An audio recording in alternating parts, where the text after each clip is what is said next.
नमस्कार, न्यूज 21 लाखांदूरमध्ये मी आशिष साखरे आपल्या सर्वांचे स्वागत करीत आहे।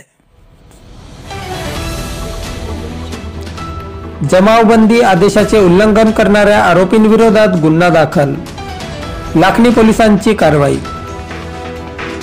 केंद्र सरकारने नवीन वाहन कायद्यात बदल करून अपघात झाल्यानंतर वाहन चालक पळून गेल्यास त्यास 7 लाख रुपये दंड भरावा लागणार आहे।